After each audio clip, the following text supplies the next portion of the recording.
গৌরব তিওয়ারি ভারতীয় ghost Hunter, যিনি বহু রহস্য উদ্ঘাটন করেছিলেন। একজন মানুষ যিনি জীবনের বেশিরভাগ সময় অতিপ্রাকৃতিক রহস্যর ভেতর ডুবে থাকতেন, যিনি পরীক্ষামূলকভাবে শত শত ভূতের গোপন কাহিনী অনুসন্ধান করতেন এবং যিনি হঠাৎ করেই এক রহস্যময় মৃত্যুর শিকার হন। এটা গৌরব তিওয়ারির গল্প, ভারতের এক অন্যতম বিখ্যাত প্যারানর্মাল ইনভেস্টিগেটরের গল্প, কিন্তু তার মৃত্যু আজও অমীমাংসিত।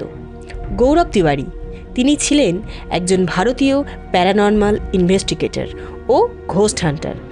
তিনি শুধু ভূতের খোঁজই করেননি, ইউএফও ও জটিল রহস্যময় ঘটনাগুলোকেও খতিয়ে দেখেছিলেন।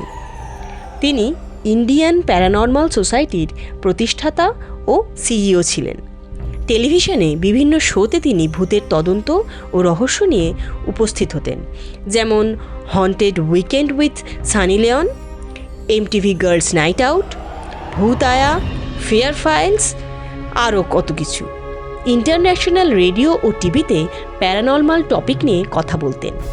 গৌরব তিওয়ারির এই প্যারানর্মাল জার্নির গল্পটা খুব আকর্ষণীয়। গৌরব অরিজিনালি নাস্তিক ছিলেন, কিন্তু পাইলট ট্রেনিং করার সময় ফ্লোরিডাতে একটি বস্তুর অভিজ্ঞতার ফলে তার জীবন বদলে যায় এবং তাকে প্যারানর্মাল গবেষণার দিকে টেনে নিয়ে গিয়েছিল। তিনি মনোবিজ্ঞান, ইএমএফ ডিটেক্টর, থার্মাল সেন্সার ইত্যাদি ব্যবহার করে ভূতের অনুসন্ধান করতেন। গৌরব শুধু ভূতের গল্প বলতেন না, তিনি সেটাকে পরীক্ষা নিরীক্ষা করতেন।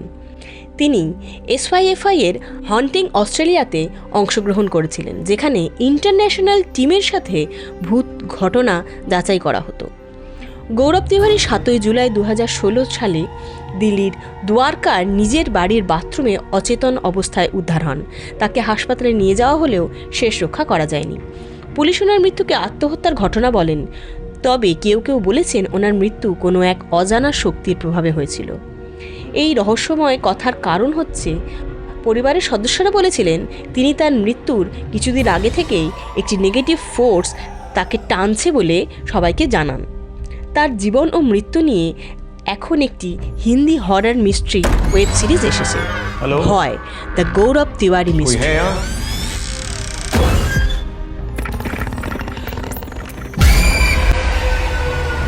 मेरा नाम गौरव Tiwari, I come in peace।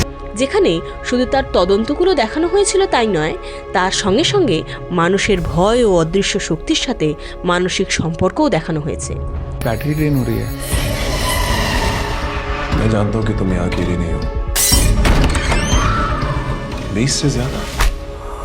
वो तुझे नहीं छोड़ेगा। তবে তার মৃত্যু কি প্যারানর্মাল ঘটনা? কিছু লোক মনে করেন তার গবেষণা তার এমন এক অজানা জগতে টেনে নিয়ে গিয়েছিল যেখান থেকে তিনি আর ফিরতে পারেননি। আবার অনেকে মনে করেন তার মৃত্যুর কারণ ছিল মানসিক চাপ বা জীবন চাপের ফল। কিন্তু আসল সত্যিটা আজও অজানা। আপনাদের কি মনে হয়? প্রচেষ্টাটি কেমন লাগলো অবশ্যই জানাবেন। ভিডিওটা ভালো লাগলে একটা লাইক করবেন এবং কমেন্ট করবেন। এই ধরনের আরও রহস্যময় গল্প শুনতে আমাদের চ্যানেলটিকে সাবস্ক্রাইব করে আমাদের পাশে থাকবেন। দেখা হবে খুব তাড়াতাড়ি। নমস্কার।